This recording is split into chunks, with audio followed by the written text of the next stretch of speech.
నీకు క్లాస్‌లో సార్ చెప్పిన టాపిక్ అర్థం అవ్వలేదంటే అప్పుడేం జేస్తావు? సార్‌ని ఇంకోసారి అడుగుతా. లేదంటే ఆన్‌లైన్‌లో వీడియోస్ చూస్తా. ఆన్‌లైన్‌లో చూస్తావా? మరి నేషనల్ మీడియాలో అంజనా కశ్యప్ ఆన్‌లైన్ టీచర్స్ గురించి మాట్లాడింది విన్నావా?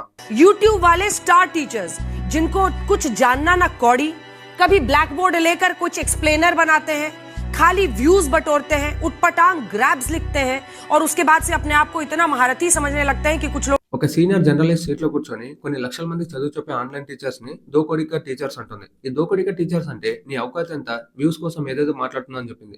అది చెప్పింది ఎవరో కాదు రూ. 2000 నోట్ల చిప్ ఉందని చెప్పిన మహానుభావురాలు అంజనా కశ్యప్. ఆ కాంట్రోవర్సీ గురించి నేను విన్నా. ఎంతైనా టీచర్స్‌ని అలా అనడం తప్పు. ఒక టీచర్ ఏదైనా తప్పు చేస్తే అతన్ని క్రిటిసైజ్ చేయొచ్చు. కానీ ఇక్కడ అందరిని అంటుంది. కొన్ని లక్షల మంది స్టూడెంట్స్ కోచింగ్ సెంటర్స్‌కి లక్షలు లక్షలు డబ్బులు పెట్టి స్తోమత లేక ఆన్‌లైన్‌లో చదువుకుంటూ ఎగ్జామ్స్‌ని క్రాక్ చేస్తున్నారు. మన ఇండియాలో చాలా మంది పేదవాళ్ళు ప్రతి సంవత్సరం నీట్, ఐఐటీ, యూపీఎస్సీ కొడుతున్నారంటే దానికి ఒకటే కారణం చాలా తక్కువ సబ్స్క్రిప్షన్‌తో యూట్యూబ్‌లో మంచి క్వాలిటీ ఎడ్యుకేషన్‌ని ఇస్తున్న టీచర్స్ వల్లనే. చాలామంది స్టూడెంట్స్ ఇప్పుడు ఆన్‌లైన్‌లోనే కోచింగ్స్ తీసుకొని ఎగ్జామ్స్ క్రాక్ చేస్తున్నారు.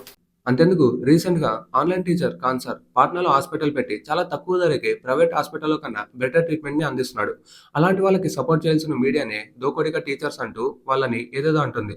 టీఆర్పీ కోసం కొంతమంది మీడియా ఛానల్స్ వాళ్ళు ఏది పడితే అది మాట్లాడుతున్నారు. అందుకే మన ఇండియన్ మీడియా వరల్డ్‌లోనే 157థ్ ప్లేస్‌లో ఉంది.